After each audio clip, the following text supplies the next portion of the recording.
décision du Conseil constitutionnel comme une honte. J'ai dit que ce qui est en train de se passer au niveau du constitutionnel n'est pas du droit. Et que le juriste que je suis, les juristes qui sont dans la salle, tous les professeurs d'université qui ont l'habitude d'enseigner à leurs étudiants d'une façon orthodoxe le droit constitutionnel, ont mal aujourd'hui dans leur peau, et je l'assume, c'est une honte. Parce que le Conseil constitutionnel a été manipulé. Le Conseil constitutionnel a travaillé suivant des bases informatiques avec un logiciel qu'il ne maîtrise pas du tout. Ils sont des juristes, ils ne sont pas des informaticiens. Et quand bien même ils ont des techniciens informatiques qu'on a mis à leur disposition, le travail est biaisé à la base au point que la machine sort le résultat qu'on a paramétré en amont et qui sort le résultat conforme aux intérêts du ministre de l'Intérieur qui travaille pour les intérêts du candidat Macky Sall. C'est ce qu'on a dit. Tout a été dit sauf le droit. Et on le répète, on le réitère. À chaque fois, le Conseil constitutionnel est dans une situation de donner une réponse. La réponse est toujours favorable au président de la République. Sauf une fois, quand le président de la République a demandé à faire 5 ans, ils lui ont dit non, en sachant que le non qui lui permet de faire les 7 ans était aussi favorable au président de la République. En tant qu'homme politique, quelle analyse faites-vous de la situation actuelle du pays avec les conflits notés au sein des partis? Alors, la situation politique, je l'ai dit tout à l'heure, elle est dure, elle est difficile et elle nous retourne 7 ans en arrière. 7 ans en arrière, vous et moi, on était à la place de l'Obélisque, on brûlait des pneus, on faisait des manifestations autour des institutions en disant que le président Wade ne doit pas être candidat. On avait pensé, en mettant le président Macky Sall à la place d'aujourd'hui, que ces problèmes d'institutions et de processus démocratiques seraient définitivement réglés. Il n'en a rien fait. Une fois qu'il a été au pouvoir, il a oublié toutes les promesses. Il a oublié la dizaine de personnes mortes dans ce processus électoral pour avoir un Sénégal plus démocratique. Il a oublié toutes les promesses qui avaient permis de l'élire. Et il s'est focalisé sur un seul point. Comment moi, Macky Sall, je vais faire pour éliminer mes adversaires et être réélu sur un plateau sans fournir d'efforts. Il a oublié que ce sont les Sénégalais qui lui avaient donné leur voix pour qu'il soit président. Aujourd'hui, si les Sénégalais doivent être en situation de lui retirer ses voix s'ils le désirent. Donc c'est une situation effectivement catastrophique. Nous aurions aimé être dans un processus électoral qui est dominé par l'offre programmatique. Nous avons fait un effort et d'autres candidats l'ont fait pour faire des propositions concrètes. Le président Macky Sall a toujours été dans la situation de demander un débat économique. Mais vous, journalistes, nous, hommes politiques, tout le monde peut constater que le débat démocratique et le débat économique surtout ne vient pas du camp du pouvoir. Ils sont dans autre chose, ils sont dans les invectives et de plus en plus, vous voyez maintenant, ils sont dans les fake news. Le débat économique, c'est nous qui le menons et c'est nous qui présentons des alternatives. Donc c'est dommage d'avoir à 45 jours pratiquement de l'élection présidentielle, une situation pareille, mais nous allons nous battre, je l'ai dit tout à l'heure. Ce n'est pas, le président Macky Sall ne va pas compter sur notre oisiveté et sur notre passivité. Il va compter effectivement sur notre esprit républicain, mais sur notre détermination.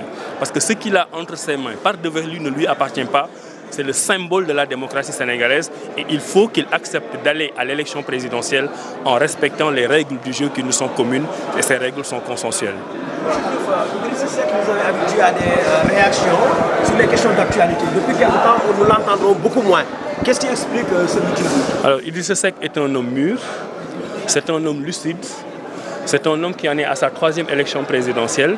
C'est un homme qui n'est pas dans le mimétisme et qui ne va pas dupliquer les stratégies de communication des autres. C'est un homme qui sait ce qu'il fait. C'est un homme qui a une équipe prête à gouverner. C'est un homme qui a fait confiance en des gens qui peuvent parler en son nom.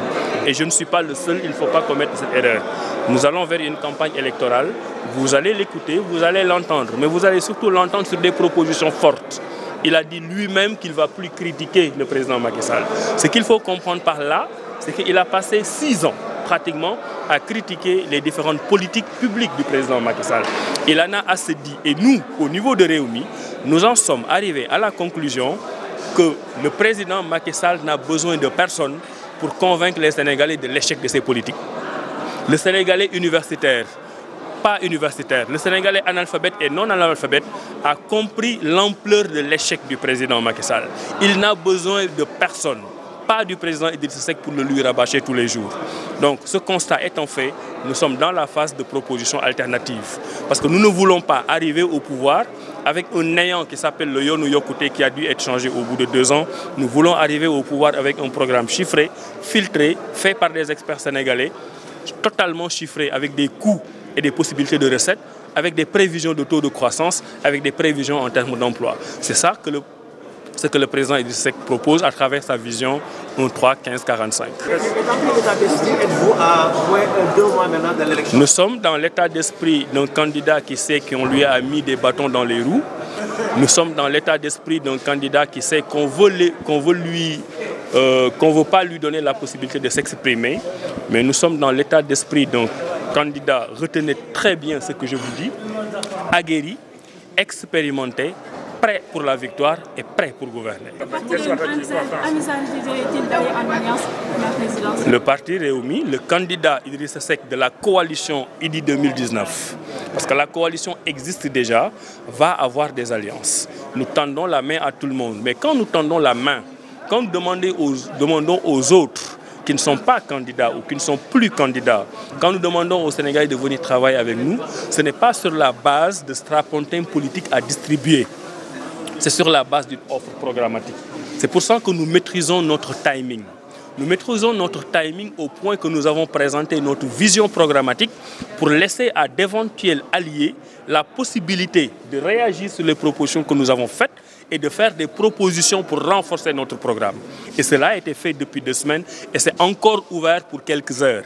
Donc tous ceux qui viendront travailler avec nous ne viendront pas négocier des postes. Si Idrissa est demain président, ils vont venir apporter une contribution pour un Sénégal économique, social et politique développé.